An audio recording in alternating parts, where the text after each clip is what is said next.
할렐루야. 오늘도 예배의 자리로 나오신 여러분들을 환영하며 축복합니다.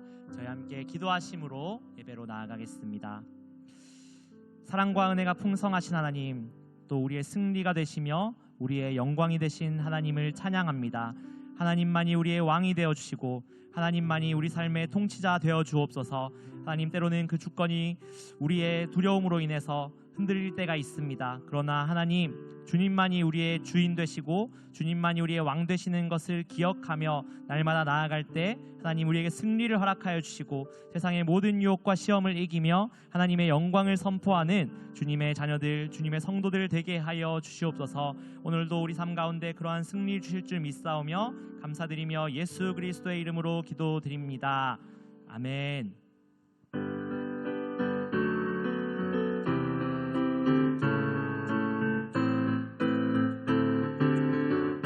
문들아 머리 들어라, 문들아 머리 들어라.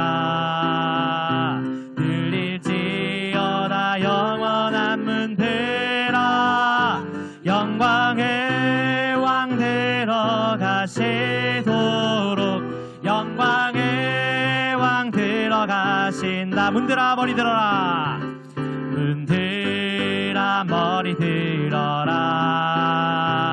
들릴지어다 영원한 문들아, 영광의 왕 들어가시도록 영광의 왕 들어가신다. 영광의 왕, 영광의 왕이시뇨, 강하고 능하신 주로다. 전쟁에 능하신 주시라. 다 찬양 위대하신 왕. 다시 한번 문들아, 문들아 머리 들어라. 들릴지어다 영원한 문들아, 영광의 왕 들어가시도록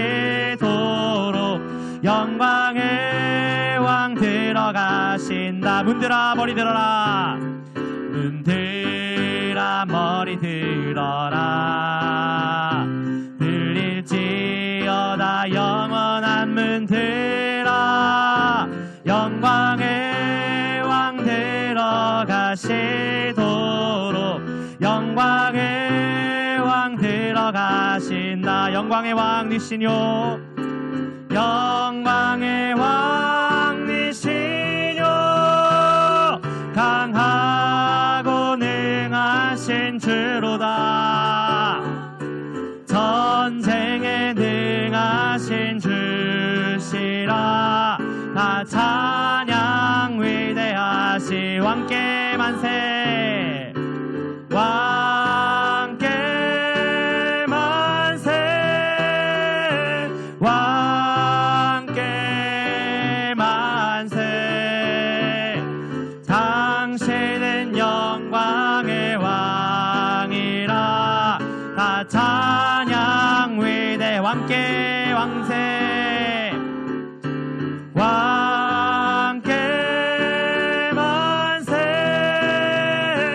왕께 만세. 당신은 영광의 왕이라. 다 찬양 위대하신 왕.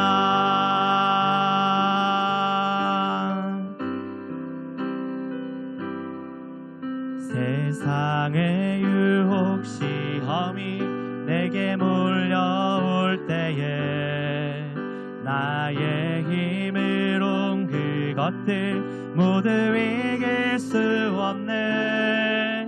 거대한 폭풍 가운데 위축된 나의 영혼, 어찌할 바를 몰라 헤매이고 있을 때 주를 찬양, 주를 찬양,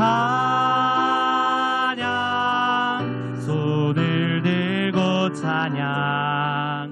전쟁은 나에게 속한 것 아니리. 주를 찬양, 손을 들고 찬양. 전쟁은 하나님께 속한 것이니 거짓과 속임수로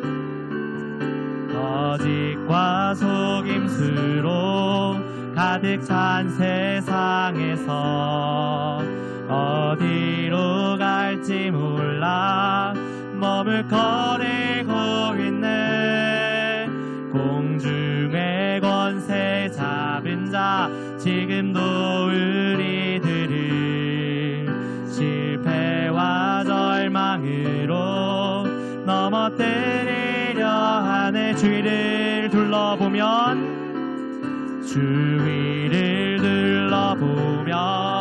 아무도 없는데 믿음의 눈을 들면 보이는 분 계시네.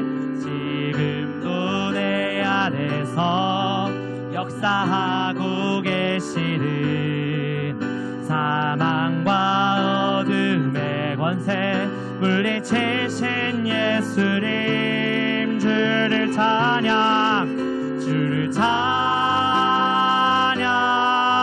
손을 들고 찬양. 전쟁은 나에게 속한 것 아니리.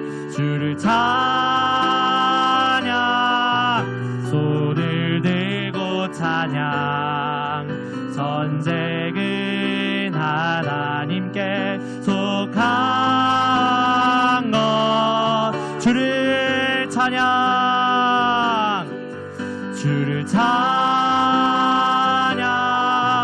손을 들고 찬양. 전쟁은 나에게 속한 것 아니리. 주를 찬양, 손을 들고 찬양. 전쟁은 하나님께 속한 것이니.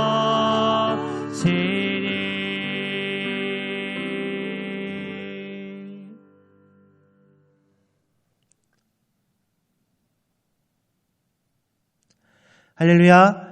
주님의 사랑이 여러분의 삶과 가정 가운데 가득하시기를 주님의 이름으로 축복합니다. 어제 묵상할 로마서 8장 1절에서 우리는 정죄함이 없는 자유를 선포했다면, 오늘 우리가 함께 나눌 말씀은 그 자유를 얻은 우리가 어떻게 살아야 하는지를 알려주고 있습니다. 지난 말씀에서 우리는 죄와 사망의 법에서 해방되어 생명의 성령의 법으로 사는 존재가 되었다는 기쁜 소식을 들었습니다. 이제 사도 바울은 그 진리 위에 더 놀라운 사실을 덧붙이고 있습니다. 우리는 이제 하나님의 자녀가 되었고 그 결과 하나님을 아빠, 아버지라고 부를 수 있는 특권을 얻었다라는 것입니다. 오늘 말씀을 통해 이 놀라운 특권이 우리 삶에 어떤 의미를 가져다 주는지 함께 나누는 시간이 되기를 소망합니다. 로마서 8장 12절에서 17절 말씀입니다. 그러므로 형제들아, 우리가 빚진 자로 돼 육신에게 져서 육신대로 살 것이 아니니라. 너희가 육신대로 살면 반드시 죽을 것이로되 영으로서 몸의 행수를 죽이면 살리니, 무릇 하나님의 영으로 인도함을 받는 사람은 곧 하나님의 아들이라. 너희는 다시 무서워하는 종의 영을 받지 아니하고 양자의 영을 받았으므로 우리가 아빠 아버지라고 부르짖느니라. 성령의 친히 우리의 영과 더불어 우리가 하나님의 자녀인 것을 증언하시나니, 자녀이면 또한 상속자 곧 하나님의 상속자요 그리스도와 함께한 상속자니, 우리가 그와 함께 영광을 받기 위하여 고난도 함께 받아야 할 것이니라. 사랑하는 여러분, 우리는 살아가면서 많은 빚을 지고 살아갈 때가 있습니다. 학자금 대출, 주택담보대출과 같은 그런 물질적인 빚도 있겠지만, 더 무서운 빚은 바로 육신의 빚입니다. 이 빚은 우리가 태어날 때부터 가지고 태어난 죄성에서 비롯됩니다. 우리는 마치 이 죄라는 은행에서 끊임없이 이자가 불어나는 대출을 받은 것과 같습니다. 이 빚은 아무리 갚으려 해도 계속 쌓이고 결국 우리를 파산에 이르게 합니다. 오늘 12절에서 바울은 그러므로 형제들아 우리가 빚진 자로 돼 육신에서 져서 육신대로 살 것이 아니니라 라고 말합니다. 이 말씀은 우리가 육신이라는 빚을 완전히 탕감받았음을 선포하는 것입니다. 이것은 마치 복권에 당첨된 것과는 비교할 수 없는 엄청난 소식인 것입니다. 복권은 우연히 당첨되는 것이지만 우리의 빚 탕감은 예수 그리스도께서 십자가에서 목숨을 바쳐 대신 갚아주신 것입니다. 그래서 우리는 더 이상 죄의 종이 아닙니다. 육신의 소욕대로 살 의무가 없다는 것입니다. 만약 우리가 육신대로 살면 그 결과는 사망이지만 성령으로 육신의 행실을 죽이면 살게 된다는 것입니다. 이것은 단순한 도덕적인 명령이 아닙니다. 우리가 이미 받은 은혜에 대한 자연스러운 반응이라는 것입니다. 빚진 삶에서 해방된 자는 이제 빚을 갚기 위해 발버둥치는 삶이 아니라 자유인으로서 새로운 삶을 살 수 있습니다. 빚진 삶에서 해방된 우리는 이제 방향을 잃지 않고 살아가야 합니다. 14절은 그 길을 제시하고 있습니다. 무릇 하나님의 영으로 인도함을 받은 사람은 곧 하나님의 아들이라. 이전에는 죄의 종이었기에 죄가 시키는 대로 살았지만 이제는 하나님의 자녀가 되었기에 하나님의 영, 즉 성령님께서 우리의 삶의 항해사가 되어 주십니다.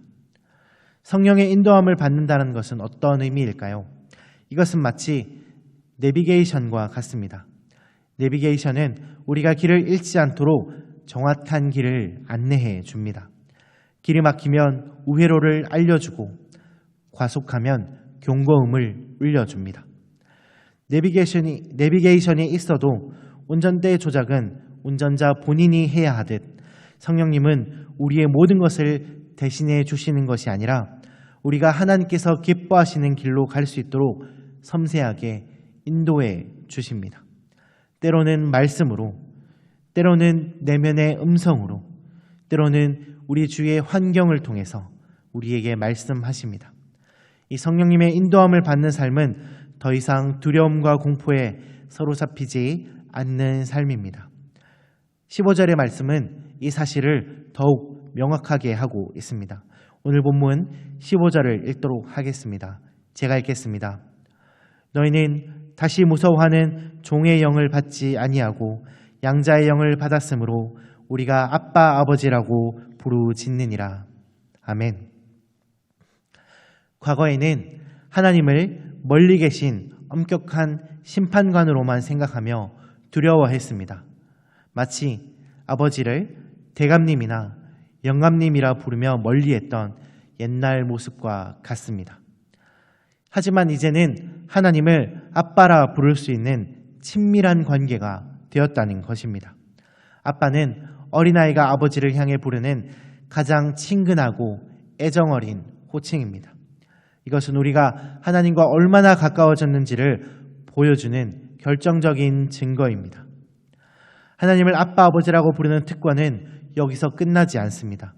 16절은 이 관계가 우리의 신분을 완전히 바꾸어 놓았다고 선언합니다. 성령이 친히 우리 영과 더불어 우리가 하나님의 자녀인 것을 증언하시나니. 아멘.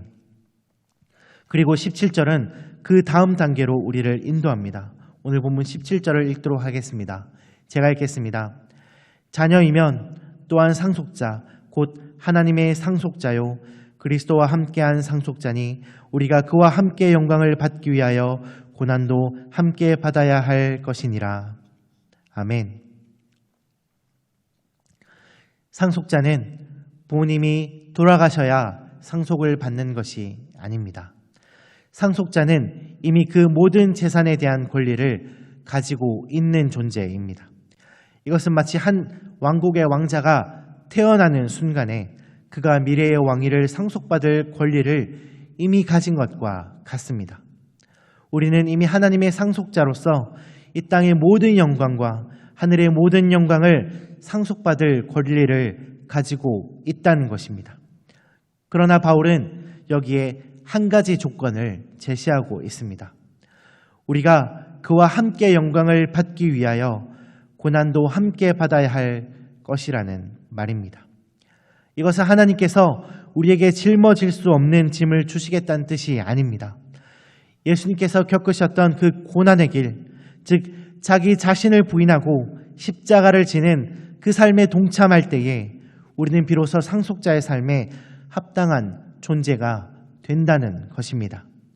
고난은 우리를 멸망시키는 것이 아니라 하나님의 상속자로서의 우리의 정체성을 더욱 견고히 만들어 줍니다. 사랑하는 여러분, 오늘 우리는 하나님을 아빠, 아버지라고 부르는 특권이 얼마나 큰 축복인지를 함께 보았습니다. 더 이상 죄의 빚을 지고 사는 존재가 아니라 성령님의 인도함을 받으며 하나님의 상속자로 살아가는 존재가 되었습니다. 한번 돌아보십시오. 우리는 여전히 죄의 빚 때문에 눌려 살고 있습니까? 혹시 하나님을 아직도 멀리 계신 무서운 분으로만 생각하고 있지는 않습니까? 오늘 말씀을 붙들고 담대하게 하나님을 아빠, 아버지라 부르며 가까이 나아가셔야 할 것입니다. 그리고 성령님께서 인도하시는 그 길을 기쁨으로 따라가야 할 것입니다. 비록 고난이 올지라도 주님과 함께 그 길을 걸을 때 우리는 영광스러운 상속자로서의 삶을 온전히 누리게 될 것입니다. 이 귀한 은혜가 저와 여러분의 삶에 충만하기를 주님의 이름으로 축복합니다. 함께 기도하시겠습니다. 하나님 감사합니다. 우리가 주님을 아빠, 아버지라 부를 수 있는 특권에 참여하게 하시니 감사드립니다. 과거 육신의 빚에 묶여 죄의 종노릇하던 저희를 예수 그리스도의 십자가 보혈로 깨끗게 하시고 이제는 그 빚에서 완전히 자유롭게 하셨으니 이 은혜에 감격하며 감사드립니다. 또한 우리를 하나님의 자녀로 삼으시고 또 우리의 삶 가운데 인도하여 주시니 감사드립니다. 때때로 우리의 육신의 소욕에 이끌려 길을 잃을 때가 많겠지만 그런 저희의 연약함을 주님 앞에 솔직히 고백하며 나아가오니 성령님 우리를 인도하여 주시고 붙들어 주시옵소서.